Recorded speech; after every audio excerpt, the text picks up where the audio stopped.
So hello everyone. तो हमने part 1 जो है वो कल बताया था। इसमें हम लोग 1 से लेकर 8 क्वेश्चन किए थे बाय कॉन्सेप्ट। इसमें कॉन्सेप्ट भी आपको बताया गया था। यदि आपने नहीं देखा है तो पहले पार्ट 1 देख लो, उसके बाद ही पार्ट 2 में आना, क्योंकि पार्ट 1 से जो है पार्ट 2 में आप आना, क्योंकि पार्ट 1 में जो कॉन्सेप्ट बताया था वो पार्ट 2 में या पार्ट 3 में जो हम अगर क्वेश्चन करने वाले हैं तो उसमें आपको कॉन्सेप्ट नहीं बताया जाएगा। आपको इस पर अगर जो कॉन्सेप्ट बताया जा चुका है उस पर यदि क्वेश्चन आता है तो हम लोग सिर्फ क्वेश्चन करेंगे, ठीक है। तो इसलिए आप पार्ट 1 पहले देख लो, उसके बाद पार्ट 2 आना, क्योंकि इसमें जो कॉन्सेप्ट बताए हैं अगर उस कॉन्सेप्ट से रिलेटेड यदि कोई क्वेश्चन आता है तो उसको डायरेक्ट सॉल्व कर दिया जाएगा, कॉन्सेप्ट नहीं बताया जाएगा, ठीक है। तो चलिए हम लोग स्टार्ट करते हैं पार्ट 2। ये पार्ट 2 हो रहा है और इसमें जो है क्वेश्चन नंबर 9 से लेकर क्वेश्चन नंबर 15 तक शायद सॉल्व करेंगे हम लोग, शायद नहीं सॉल्व करेंगे ही। तो चलिए हम लोग स्टार्ट करते हैं। तो देखिए यहाँ पे क्वेश्चन नंबर 9 का सॉल्यूशन हम लोग करने वाले हैं। 9 नंबर क्वेश्चन जो आता है इसमें कहता है कि देखिए दो पासों को एक साथ फेंका जाता है, ऊपर आने वाले अंकों का अंतर शून्य होने की प्रायिकता क्या है। अब यहाँ पर बोल रहा है कि दो पासों को एक साथ फेंका जाता है तो शून्य होने की प्रायिकता क्या है। तो चलिए हम लोग स्टार्ट करते हैं इसमें। तो देखिए इसमें सबसे पहले हम लोग क्या देखेंगे कि दो पासों को फेंका जाता है तो कुल संभव परिणाम क्या आते हैं। सबसे पहले हम लोग देखिए इसको बनाना है तो डायरेक्ट हम बना सकते हैं। देखो दो पासों को एक साथ फेंका जाता है तो ऊपर आने वाले अंकों का अंतर क्या है। तो नॉर्मल सी बात है, दोनों दोनों जो है पासे पर वो 6 6 आएगा, नहीं तो 5 5 आएगा, 4 4 आएगा, 3 3 आएगा, 2 2 आएगा और 1 1 आएगा। तो इन सब का अंतर हमेशा जो है 6 में से 6 जाएगा तो 0। तो इन सब का शून्य है अपर डिफरेंस। तो हम लोग क्या करेंगे, 1 2 3 4 5 6, 6 बट्टा और टोटल कुल परिणामों की संख्या 36 आता है तो डिवाइड दे देंगे 1/6। ये होता है डायरेक्ट तरीका। अब इस पे जितना भी कॉन्सेप्ट है वो सारे कॉन्सेप्ट को हम लोग देखेंगे, ठीक है। अब देखिए कॉन्सेप्ट्स क्या क्या कहते हैं। दो पासों को फेंकने पर कुल संभव परिणाम क्या आ सकते हैं। दो पासों को फेंक दो पासों को फेंकने से कुल संभव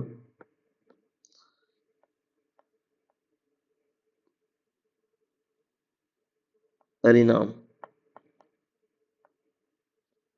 क्या होंगे। तो देखिए कुल संभव परिणाम क्या हो गया, तो हम लोग इसको एन एस से डिनोट करते हैं।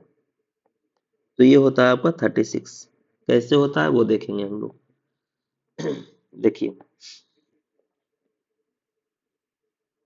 एक पहले हम लोग डब्बा बनाएंगे।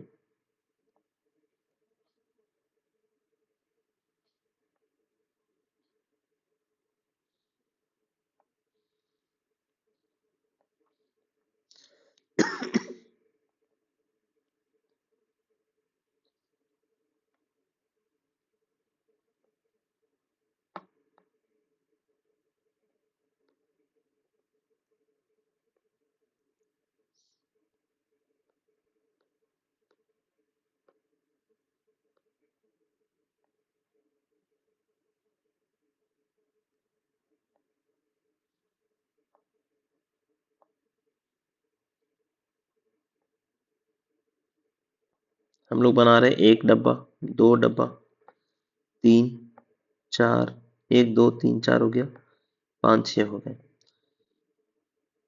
इधर से भी 6 बनाएंगे, 1 2 3 4, 1 2 3 4 5 और एक और बनाना पड़ेगा, तो एक और बढ़ा लो। तो इस तरह से हम लोग बना लिए 6 डब्बा पहले। अब इसका जो है हम लोग इसमें डिजिट लिखेंगे। तो इसमें सबसे पहला में इसमें हम लोग क्या करेंगे, जैसे टेबल हम लोग पढ़ते हैं या काउंटिंग करते हैं तो 1 2 3 4 5 और 6 लिख लेते हैं। कुछ बच्चे को ये भी लिखने नहीं आता, तो इसलिए हमने बता दिया कि पहले 1 2 3 4 5 6 7 8 करके 6 तक लिख लो। उसके बाद आप क्या करो, सभी में जो है ये सारा में लिखना होगा 1 2 3 4 5 6 1 1 2 3 4 5 6 1 2 3 4 5 6 1 2 3 4 5 6 1 2 3 4 5 और 6 हो गया। फिर आप क्या करो, सारे में जो है 1 1 रख दो, 1 1 1 1 1 1। फिर आप रख दो 2 2 2 2, तो 2 रख दो, 3 3 आप रख दो, ठीक है।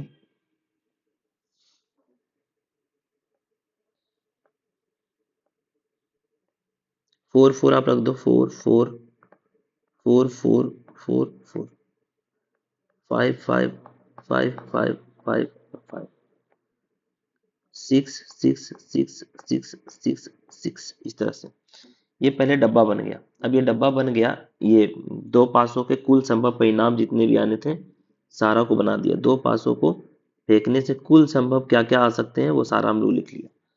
अब यहाँ पे कुछ क्वेश्चंस आते हैं, जैसे कि देखिए इसमें सबसे पहले बने कितने, तो इधर से देखते हैं तो हमारा 6 होता है, इधर से हम लोग 6 देखते हैं और ऊपर से भी देखते हैं 6, तो 6 को 6 से मल्टीपल करेंगे तो 6 इंटू 6 36 होते हैं, यानी इसका कुल संभव परिणाम कितना हो गया 36। दो पासों को फेंकने पर 36 आएगा। अब यहाँ पे कुछ क्वेश्चंस पूछते हैं, उस क्वेश्चन को हम लोग देखेंगे। जैसे क्वेश्चन क्या पूछते हैं, देखिए पहला बनता है दोनों पासों पर समान अंक, अगर दोनों पासों पर समान अंक आएगा तो दोनों पासों पर समान अंक, एक तो ये क्वेश्चन पूछ देगा दोनों को पासों पर समान अंक आने आएगा तो क्या क्या मतलब कितना परिणाम होगा। तो देखिए दोनों पासों पर समान अंक, तो एक ये हो गया, एक ये, एक ये, एक ये, एक ये और एक ये हो जाएगा, तो 1 2 3 4 5 6, तो इसकी संख्या 6 हो जाएगी, ठीक है।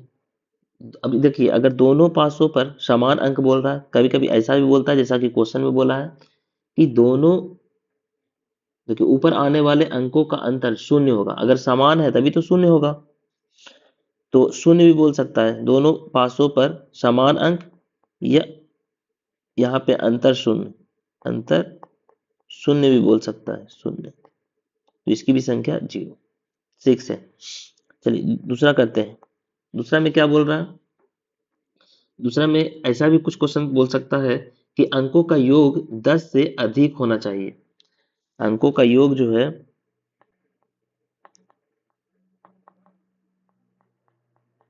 10 से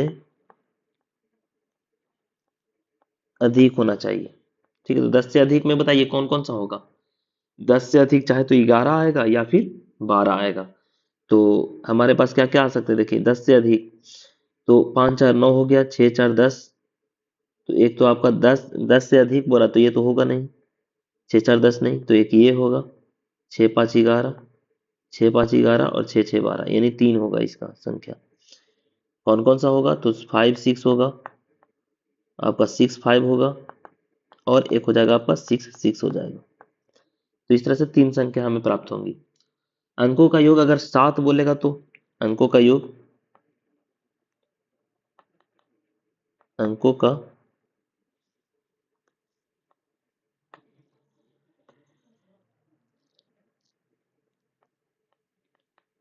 अंकों का योग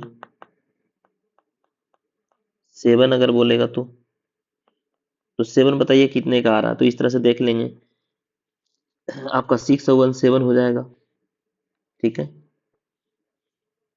और क्या क्या आ सकता है, 6 1 7 आ सकता है, आप 5 और 2 7 कर सकते हो, तो 2 और 5 भी हो जाएगा आपका, 2 और 5 7, 6 1 है तो 1 6 भी हो जाएगा 7, आपका 4 मिल गया। और बताओ क्या हो सकता है।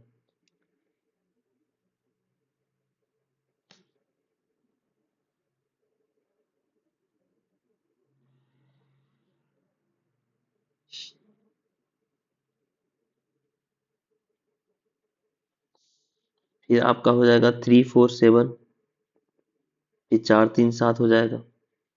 और होगा कोई नहीं, तो 1 2 3 4 5 6 हो गया। और बताइए। 4 और 2 6, नहीं वो नहीं होगा। तो ये इनकी संख्या जो है आपका 6 आ जाएगा। कितनी आ जाएगी?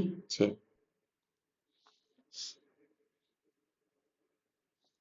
फिर नेक्स्ट हम लोग चलते हैं 4 नंबर में। 4 नंबर में क्वेश्चन जो होगा वो क्या होगा, तो इस पर ऐसा क्वेश्चन कभी कभी पूछ सकता है कि दोनों पर अभाज्य संख्या आने की, मतलब क्या कितना होगा अभाज्य संख्या आएगा, तो दोनों पासों पर अभाज्य, तो बताइए क्या होगा। दोनों पासों पर यदि अभाज्य पूछेगा तो हम क्या बोल सकते हैं, दोनों पासों पे अभाज्य पूछेगा तो आपका क्या हो सकता है क्वेश्चन, तो यहाँ पे ये बोल सकते हो कि अभाज्य संख्या यानी क्या हो सकता है। देखिए ये अभाज्य संख्या किसको बोलते हैं, तो जो जिसका गुणनखंड जो होगा वो एक होगा और खुद होगा, मतलब इट सेल्फ होगा। या फिर ये बोल सकते हो जो एक से और अपने आप से सिर्फ डिवाइड हो, खुद से डिवाइड हो, ठीक है। तो देखिए कौन हो जाएगा, दोनों पर आना चाहिए, तो एक तो होता ही नहीं है, ये दोनों खत्म हो जाएगा, पहला रो और ये रो खत्म हो जाएगा। आपका हो जाएगा 2 2, दोनों अभाज्य होंगे। और बताइए 2 2 के अलावा और क्या क्या होगा। देखिए 2 2 के अलावा जो है वो हो जाएगा 2 3, फिर आपका हो जाएगा 2 5, फिर आपका 3 2 हो जाएगा, फिर आपका 3 3 हो जाएगा, ठीक है। फिर आपका 3 5 हो जाएगा, ठीक है। 3 3 हो गया, 3 5 हो गया, फिर आपका 5 2 हो जाएगा, और फिर आपका 5 3 हो जाएगा, और फिर 5 5 हो जाएगा। तो इस तरह से जो है हमें 1 2 3 4 5 6 7 8 9, 9 परिणाम मिल गए। इसका परिणाम कितना होगा? 9 होगा। तो इस तरह से इसका पहले तो ये आपका कुछ कॉन्सेप्ट पता होना चाहिए कि हाँ 2 पास होके पूछेगा तो इतना कॉन्सेप्ट पता होना चाहिए। चलिए अब हम लोग ऊपर देखते हैं, क्वेश्चंस की ओर आगे बढ़ते हैं। तो क्वेश्चन तो हमने सॉल्व कर दिया था कि यदि 2 पासों को एक साथ फेंका जाता है, क्वेश्चन की ओर बढ़ेंगे तो देखिए ऊपर आने वाले अंकों का अंतर जो है वो शून्य होना चाहिए। तो शून्य कब होगा? जब ये देखिए शून्य हो जाएगा, 1 में से 1 जाएगा तो, 2 में से 2 जाएगा तो 0 हो जाएगा, 3 में से 3 जाएगा तो 0 हो जाएगा, 4 में से 4 जाएगा तो 0 हो जाएगा, 5 में से 5 जाएगा तो 0, और 6 में से 6 जाएगा तो 0 हो जाएगा। और कोई ऐसा डिजिट नहीं है दोनों पासों पर जिसका अंतर करने पर 0 हो जाए। तो हम लोग ये पता हो गया कि NS बराबर 36 हो गया। अब इसको बनाएंगे कैसे, तो देखिए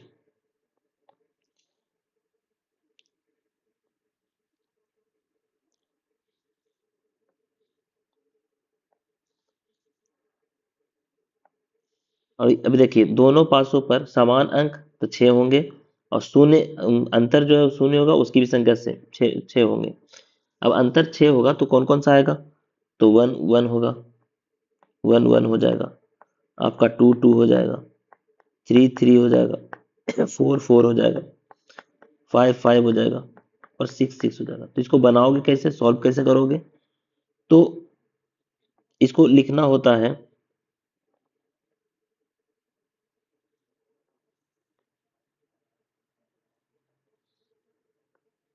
इस तरह से, देखो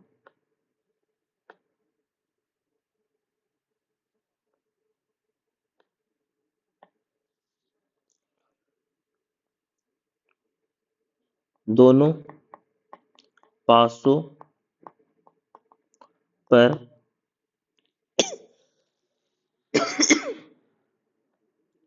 समान अंक या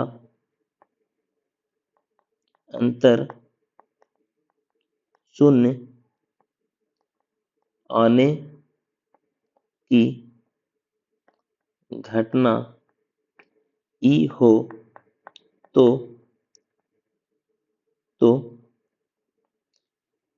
ई के घटित होने की प्रायिकता पीई बराबर होता है एनई बाई एनएस। ठीक है, तो एनई क्या है? एनई आपका होता है अनुकूल परिणामों की संख्या। अनुकूल परिणामों की संख्या कितना है? ये 6 है, देखिए 6 आपका हो गया। तो अनुकूल परिणामों की संख्या 6 पीई बराबर, और कुल परिणामों की संख्या 36, तो डिवाइड दोगे तो 1/6 हो जाएगा। तो इस तरह से इसको सॉल्यूशन हम लोग करते हैं। ठीक है, तो चलिए हम लोग आगे क्वेश्चन की ओर बढ़ते हैं। तो आपका आंसर देखिए 1/6 आपको मिल रहा है। यहाँ पे हम लोग पहले भी सॉल्व कर चुके थे यहाँ पे। चलिए अब हम लोग आगे चलते हैं।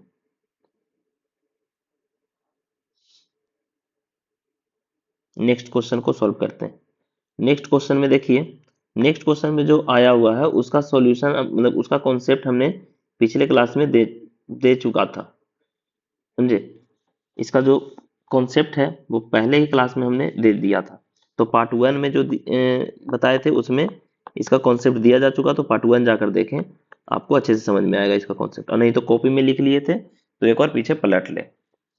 देखिए अब इसे हम लोग सॉल्व करते हैं। तो क्या बोल रहा है कि दो रैखिक समीकरणों के आलेख समांतर संख्याएं, सॉरी समांतर रेखा है। दो रैखिक, एक सेकंड, देखिए दो रेखिक समीकरणों के आलेख समांतर रेखाएं, अगर समांतर रेखा बोल रहा है यानी पैरेलल है, तो रैखिक समीकरण युग्म कैसा होगा? हमने बताया था कि देखिए अगर पहला जो कट जाए तो एक हल, अगर पहले नहीं बाद में कटे तो कोई हल नहीं, और यदि कभी कटे ही नहीं तो अनंत हल। तो यहाँ पे आंसर क्या होगा इसका? पैरेलल है तो पैरेलल आपका सेकंड में जा रहा है, तो ये कोई हल नहीं होगा, ए आंसर। इस तरह से कॉन्सेप्ट याद रखोगे तो डायरेक्ट आपका बन जाएगा। नेक्स्ट क्वेश्चन में हम लोग आगे बढ़ते हैं। 11 नंबर क्वेश्चन देखिए। अब देखिए 11 में भी क्या बोल रहा है, सेम क्वेश्चन आ गया। ये दे दिया है आपको ये कॉन्सेप्ट, ये देखिए पहला में इक्वल है, सेकंड में कट गया, तो ये यही वाला क्वेश्चन का दे दिया है। और ये आपको दिया हुआ है कि रैखिक समीकरण एक है और एक दो है। तो इस कंडीशन में इसका भी कोई हल नहीं होगा, कोई हल नहीं, यही होगा आंसर इसका। ठीक है, तो सेम कॉन्सेप्ट है, तो इसलिए हम लोग आगे बढ़ेंगे। नेक्स्ट क्वेश्चन क्या बोल रहा है 12 में, ए का मान जिसके लिए समीकरण निकाय इतना और इतना जो दिया हुआ है उसका शून्येतर हल है। शून्येतर मतलब कि हलों की संख्या क्या है? कोई हल नहीं है। शून्येतर हल मतलब कि कोई हल नहीं। तो कोई हल नहीं है, तो इस कंडीशन में हम लोग क्या देखेंगे? देखिए कोई हल नहीं कब होता है? जब इस कंडीशन में होता है, यानी a1/a2 b1/b2 is not equal to c1/c2। ठीक है, तो यहां पर देखिए ये दिया हुआ है आपका जो क्वेश्चन है, एक सेकंड,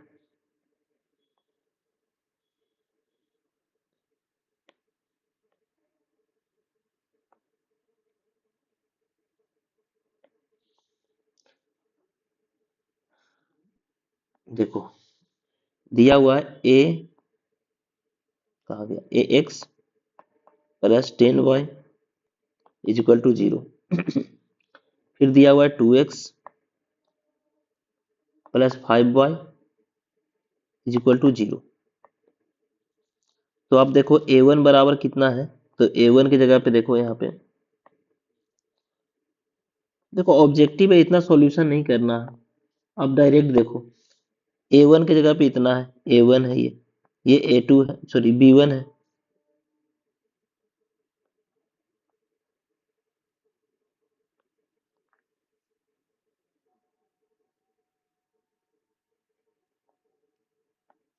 क्या है, 2x प्लस 5y था, सॉरी। तो यहाँ पे A1 है, ये B1 है, और ये आपका नहीं है, ये C1 0 है। इधर आएगा तो 0 हो जाएगा आपका, तो C1 0 है। ये आपका A2 है, ये हो गया B2 है, ये C2 है। तो हम लोग डायरेक्ट रख लेंगे यहाँ पे इसका वैल्यू, ठीक है।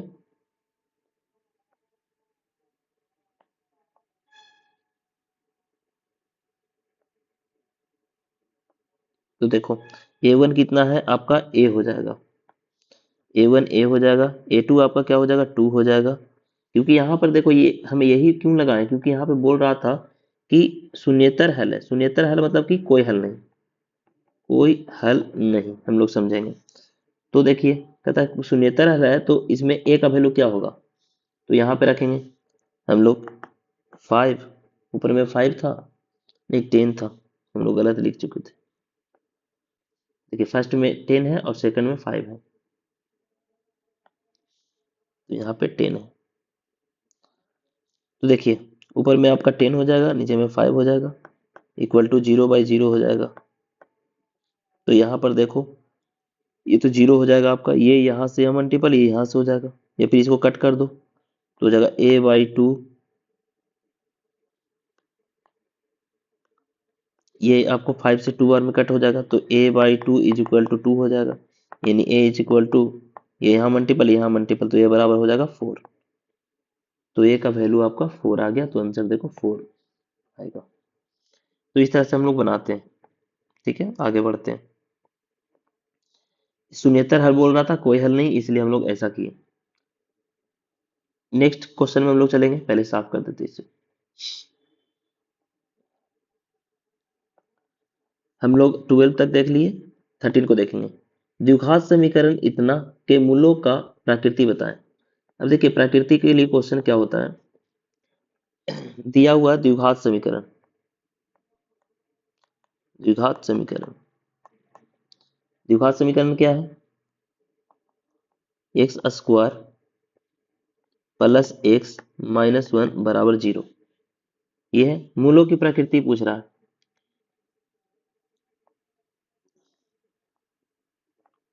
तो हम लोग देखिए, हम लोग को तो ये पता है कि द्विघात अगर समीकरण है तो इसका एक नॉर्मल फॉर्म होता है, a x square plus b x plus c is equal to 0। तो यहाँ पे जब हम लोग देखते हैं तो ए का वैल्यू देखो, यहाँ पे ए की जगह पे 1 है, बी की जगह पे भी 1 है, सी की जगह पे -1 है। तो ए बराबर हम लोग को 1 मिलता है, बी का वैल्यू भी 1 मिलता है, और सी का वैल्यू भी -1 मिलता है। अब इस तरह से हमको मिल गया। अब यहाँ पे बोला मूलों की प्रकृति। अब मूलों की प्रकृति के लिए हमें कुछ कॉन्सेप्ट भी याद रखना पड़ेगा। चलिए पहले हम लोग इसको सॉल्व करते हैं। तो मूल्य की प्रकृति के लिए हम लोग सबसे पहले देखो, यहाँ बता ही देते हैं पहले कॉन्सेप्ट। देखो यहाँ पे डी का वैल्यू, डी जो होता है, डी जो है उसका 3 मान होता है। डी को आपको विवेचक बोल सकते हो, विवेक्तर भी बोल सकते हो आप।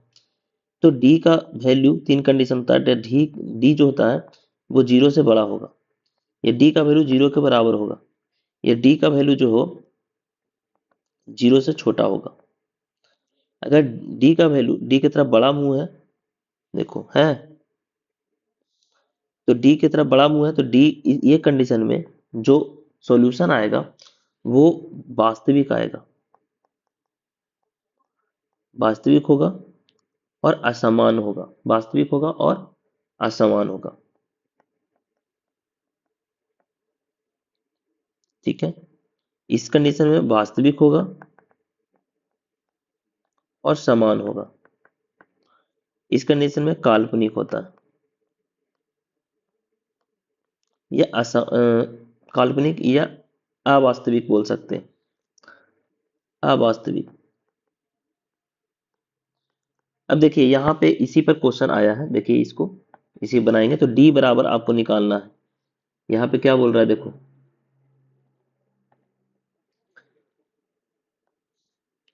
द्विघात समीकरण इतना दिया हुआ, इसके मूलों की प्रकृति बताइए। तो मूलों की प्रकृति डी का वैल्यू से हम लोग को पता करते हैं, तो ये हो गया आपको मूलों की प्रकृति। देखिए डी बराबर होता है बी स्क्वायर माइनस 4ac। तो डी का वैल्यू हम लोग लिखेंगे 1 का स्क्वायर माइनस 4 इंटू ए का वैल्यू 1 इंटू सी का वैल्यू आपको -1 आ जाएगा। तो ये 1 का स्क्वायर 1 माइनस माइनस प्लस हो जाएगा। देखो ये माइनस यहाँ जाके मल्टीपल होके प्लस हो जाएगा, प्लस बना देगा। और ये सभी को वो मल्टीपल करेंगे तो 4 आएगा, 4 और 1 5। तो डी का वैल्यू आपका क्या आ गया 5। तो यहाँ पे डी का वैल्यू जो है वो प्लस है और जीरो से बड़ा है। तो डी का वैल्यू जो है वो जीरो से बड़ा है। जब ऐसा कंडीशन होता है तो देखो किस पर लाई कर रहा है, तो ये जीरो से बड़ा यानी इस पर लाई कर रहा है। तो इसको हम लोग क्या बोलेंगे, मूलों की प्रकृति कैसा है, वास्तविक है। मूल क्या होगा, वास्तविक होगा और असमान होगा। अब ये देखकर और आप फिर को ऑप्शन में जाकर मार दो टिक।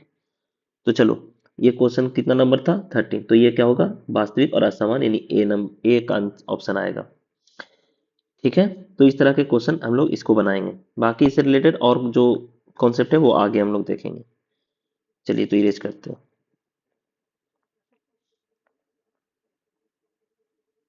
हम लोग 14 नंबर देख चुके हैं क्वेश्चन, 14 नंबर नहीं देखे हैं। चलो देखो 14 नंबर देख रहे हैं। 14 का क्या है,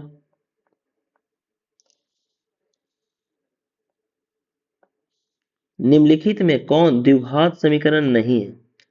द्विघात समीकरण नहीं है ये पूछ रहा, मतलब द्विघात समीकरण नहीं होने के लिए कुछ पहले फॉर्म होता है द्विघात समीकरण का, वो देख लेंगे। तो द्विघात समीकरण का क्या फॉर्म होता है, तो देखिए a x square plus b x plus c बराबर ये जीरो, ये अगर इस कंडीशन में है तो द्विघात समीकरण कहा जा सकता है। अब देखिए इसमें से कौन सा ये कंडीशन में है, तो पहला ऑप्शन की ओर हम लोग देखते हैं। तो फर्स्ट ऑप्शन में है एक्स प्लस 1 और एक्स माइनस 2 बराबर जीरो। यहाँ पे मल्टीपल करोगे तो एक्स स्क्वायर माइनस 2x, यहाँ पे करोगे तो प्लस एक्स और 1 से करोगे तो आप -2 हो जाएगा इक्वल टू जीरो। यानी एक्स स्क्वायर -2 में से 1 गया तो x और -2 बराबर जीरो। तो ये तो आपका द्विघात समीकरण है क्योंकि ये 2 आ गया। ठीक है, तो ये द्विघात समीकरण इस फॉर्म में आ गया। चलिए सेकंड में देखते हैं। तो 2x square minus 7x is equal to zero, ये भी द्विघात समीकरण है क्योंकि ये भी फॉर्म में आ गया है। इसको भी ऐसा लिख सकते हैं 2x square minus 7x plus zero is equal to zero. तो ये भी इस फॉर्म में आ गया आपका। तो पहला ऑप्शन तो आंसर नहीं होगा, सेकंड में नहीं होगा। थर्ड में देखते हैं। थर्ड में देखिए एक्स है प्लस 3/x है is equal to x square. LCM लोगे तो आपका एक्स आ जाएगा, यहाँ पे एक्स से मल्टीपल होगा, यहाँ पे 1 से होगा तो आपका एक्स स्क्वायर प्लस में 3 is equal to x square आएगा।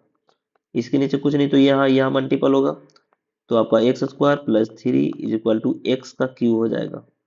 अब बताओ अगर ये इस तरफ करोगे भी तो x cube minus x square minus 3 is equal to zero. अब हम लोग देखे हैं कि यहाँ पे 2 होना चाहिए, हम लोग क्या देखें यहाँ पे 2 होना चाहिए, और यहाँ पे देखो आ क्या रहा है, अधिकतम पावर 3 आ रहा है। तो द्विघात समीकरण ये नहीं है, त्रिघात समीकरण हो गया। तो यहाँ पे ये 3 आंसर नहीं होगा। तो इसलिए यहाँ पे बोल रहा है द्विघात समीकरण नहीं है, मतलब कि 3 आंसर होगा इस क्वेश्चन में होगा, लेकिन ये द्विघात समीकरण नहीं है। 4 का देखो, 4 का तो नॉर्मल दिख रहा है कि यहाँ पे आपका हो सकता है। इसको हम लिख सकते हैं एक्स स्क्वायर माइनस 0x और माइनस में 9 इक्वल टू जीरो। तो द्विघात समीकरण के रूप में इसको लिख सकते हैं, लेकिन इसको नहीं लिख सकते। ठीक है, तो आई होप कि आपको समझ में आ रहा होगा। तो चलो हम लोग आगे बढ़ते हैं। अब लास्ट क्वेश्चन है 15 नंबर क्वेश्चन।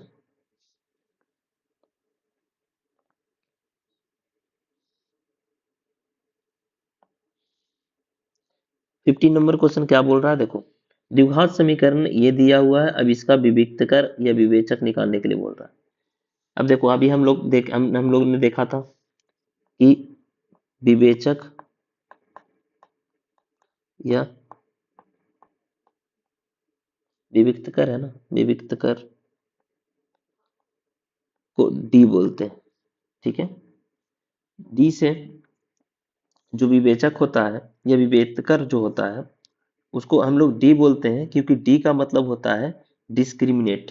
डी का मतलब क्या होता है, डिस्क्रिमिनेट, डिस्क्रिमिनेट। और डी का फॉर्मूला होता है बी स्क्वायर माइनस 4ac, ठीक है। अब जरा देखो, तो हम लोग पिछले क्लास में तो देखे थे, मतलब पिछले क्लास कह रहे हैं, इससे पहले वाला क्वेश्चन में तो यही देखे थे हम लोग, इसी का यूज किए थे। अब यहाँ पर देख लो क्या यूज करें। चलो ये क्वेश्चन को उठाकर हम लोग यहाँ रखेंगे, तो हम लोग देखेंगे कि यहाँ पे एक्स स्क्वायर है माइनस 5x है और प्लस 4 है इक्वल टू 0। तो हम लोग इसको a x square plus b x plus c form बराबर 0, इस द्विघात बहुपद का जो द्विघात समीकरण का ये फॉर्म है, ये द्विघात बहुपद का जो फॉर्म है, इसको हम लोग इससे कंपेयर करते हैं और यहाँ से हम लोग निकाल लेते हैं ए का मान। तो ए का वैल्यू आपका हो जाएगा 1, बी का वैल्यू आपका हो जाएगा -5 और सी का वैल्यू आपका हो जाएगा 4। अब यहाँ पर से डी का वैल्यू जो है उठा के हम लोग लेते हैं और विवेचक निकालते हैं। तो विवेचक डी इज इक्वल टू क्या होता है, बी स्क्वायर माइनस 4ac। तो बी कितना वैल्यू है, तो बी का वैल्यू है -5 का स्क्वायर -4 इंटू ए का वैल्यू 1 और सी का वैल्यू 4। तो ये हो जाएगा 5 का स्क्वायर 25 माइनस, अंदर में यदि कोई डिजिट नेगेटिव में है तो उसका जब स्क्वायर करते हैं तो ये पॉजिटिव में ही आता है। तो कभी नेगेटिव मत कर देना आप लोग, 4 4 जा 16 और ये सब सब्सट्रैक्ट करेंगे तो आपका वैल्यू आ जाएगा 9। तो ये डी का वैल्यू आपका 9 आ गया। अब डी का वैल्यू 9 आ गया तो ये 0 से क्या है, बड़ा है।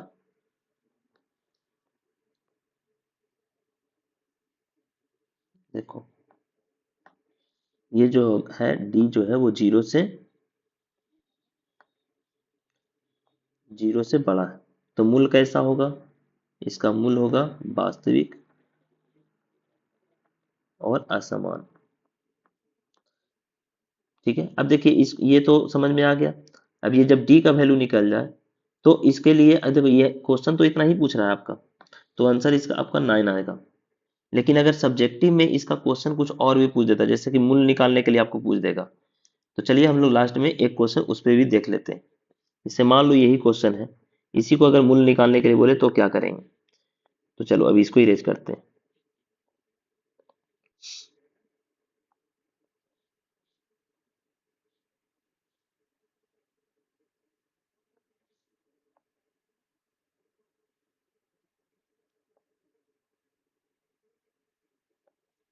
चलो ये क्वेश्चन है आपका।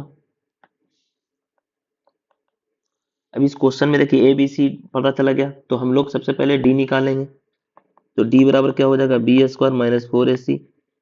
तो डी बराबर हो जाएगा, बी का वैल्यू क्या हो जाएगा, -5 का स्क्वायर -4 इंटू ए का वैल्यू आपका 1 हो जाएगा और सी का वैल्यू आपका 4 हो जाएगा। तो यहाँ पे होगा 5 का 25 -16, तो आपका 25 में से 16 गया तो 9। तो डी का वैल्यू आपका ओवरऑल 9 आ गया। और यहाँ पे हम लोग देख लेंगे कि डी का वैल्यू 0 से बड़ा है, तो मूल कैसा होगा, इसका मूल जो होगा वो वास्तविक होगा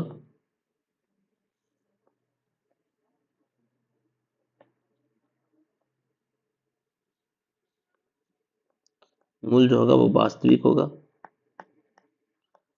और असमान होगा, ठीक है। अब यहाँ पे हम लोग क्या करते हैं कि वैल्यू निकालते हैं कि वैल्यू जो x के लिए मूल बराबर वैल्यू होता है, ये मूल कहते हैं इसको, ठीक है।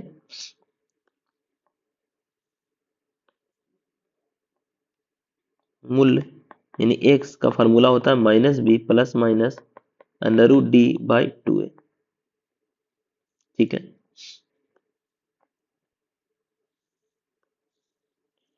2a अब इसको हम लोग सॉल्व करेंगे।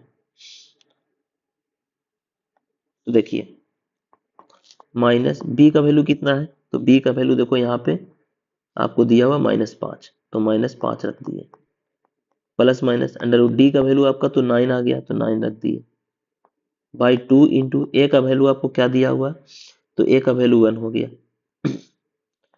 तो ये जब सॉल्व करोगे तो देखो आप माइनस को माइनस से मल्टीपल करोगे तो आएगा +5, और यहाँ पे प्लस माइनस 9 का निकलेगा 3, और नीचे में आ जाएगा आपका 2। ठीक है, तो यहाँ पर जब x का वैल्यू निकालोगे, x का वैल्यू निकालोगे तो आपका हो जाएगा, एक बार 5 लोगे, एक बार प्लस में 3 लेना पड़ेगा और 2, और एक बार 5 लोगे, एक बार माइनस में 3 लेना पड़ेगा और 2। ये जो बीच में प्लस माइनस है, तो एक बार प्लस ले लेते हैं, एक बार माइनस ले लेते हैं, तो कितना हो जाएगा, इसी का वैल्यू 5 और 3 इसको करेंगे तो क्या हो जाएगा, देखिए 5 और 3 हो जाएगा आपका 8,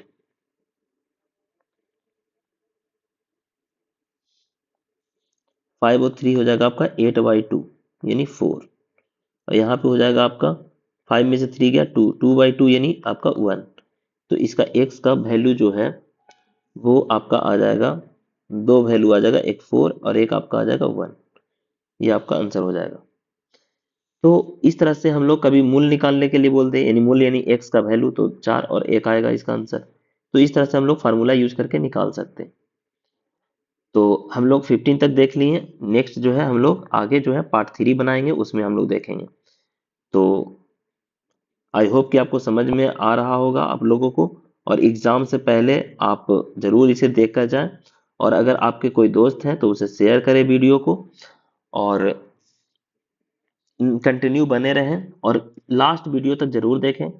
आपको 50 में 50 अगर आप सीख गए सारे कॉन्सेप्ट को, तो 50 में 50 आपको गारंटी देते हैं कि आपको आएगा, ये सारा कॉन्सेप्ट अगर यूज कर दिए तो। ठीक है, तो चलिए बने रहिएगा, और हम लोग आगे नेक्स्ट वीडियो बहुत जल्द आने वाले हैं, तुरंत लाएंगे। Thank you.